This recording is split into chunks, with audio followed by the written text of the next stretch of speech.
Hello YouTube, this is Fleet Core here, and this is my review on a 2008 Hoffman Scarab. And I just threw brand new tires on there.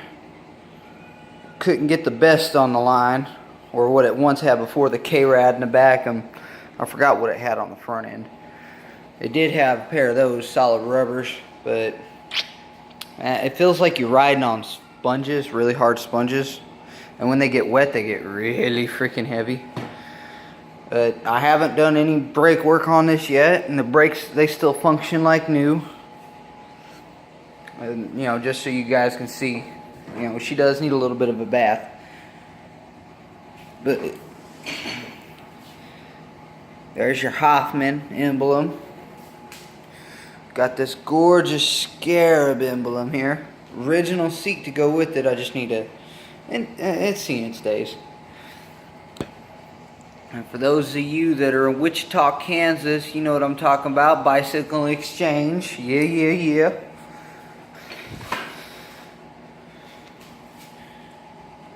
I need to do a little chain tightening. This one's got the, what is it, the 3/8. So, you know, your regular standard front axle. But the back end, we got this nice little 14 millimeter, or ½ inch, if you will. And man, oh, and I can also, if I felt like it, you know, I can take the sprocket off. And I got my splines over here, so I could throw it over here, and this whole assembly completely rotates around. But minus the tread and, you know, my little light or whatever, because I do ride at night on occasion with this one. It's a wonderful bike. I don't know too much about BMX bikes. I'm more or less into the chopper bicycles. Mine's over at the shop getting some welds done to it, and I got an engine kit going on that. I'll show you that in a later video. Might need a new chain, a little bit of paint, but like I said, everything on it, it's all original, minus the wheels. Brake pads haven't been changed. They're still factory. Seats factory, posts, whole 9 yards, even the seat clamp. And overall, it is a really nice bike.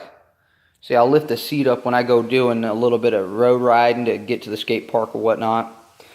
But other than that, she's gorgeous. And when I bought her brand new for about $380, because it was on sale, down from like $450.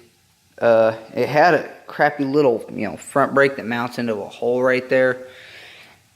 And I didn't like that. And most people say, you know, just get rid of the brakes altogether. But I do like having the back brakes, and because I do ride on the roads, those come in very handy. But the tires I got for it, I got them at a Walmart for about 20 bucks a pop. I don't know how it go, but it's these Bell Flat Defense.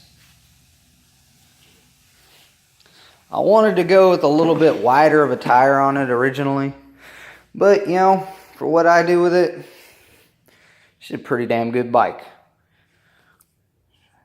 So if, you know, you guys are out there, and again, this is a 2008 model.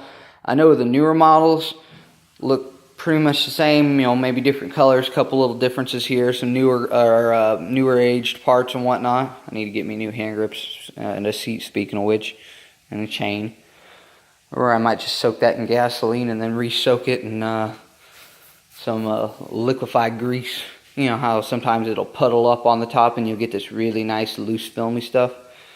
I use marine grease on all my stuff.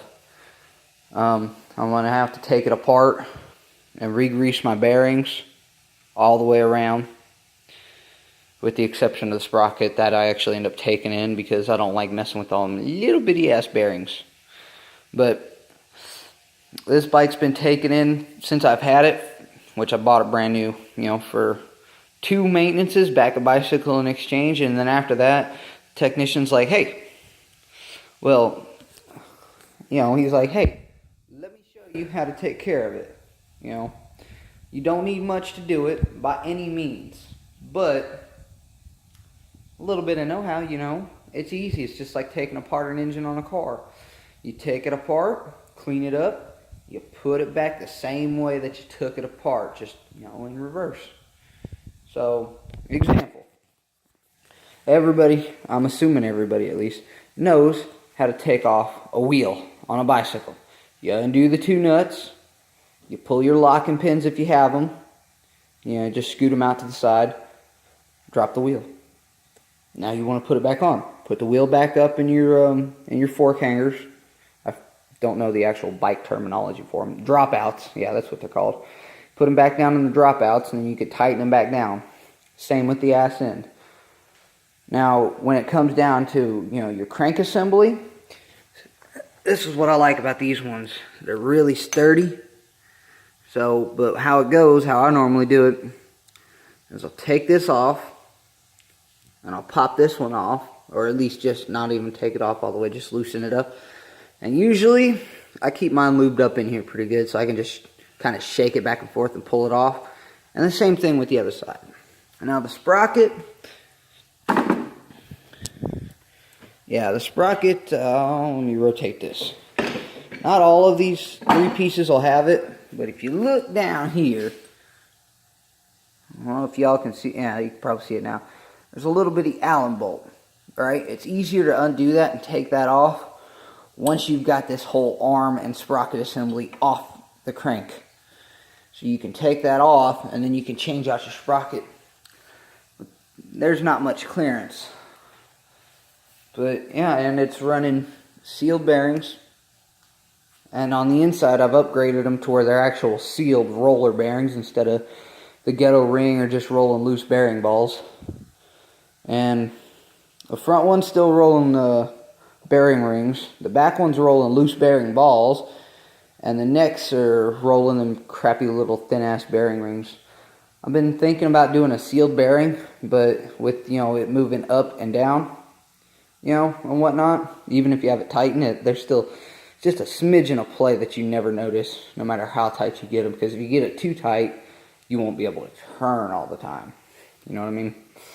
But I was thinking about doing sealed bearings, but instead, I think I'm going to have to go a different route, or I might just go and do an upgraded bearing ring type, something that's a lot sturdier, a lot stronger, and I'm going to do the same with the front end.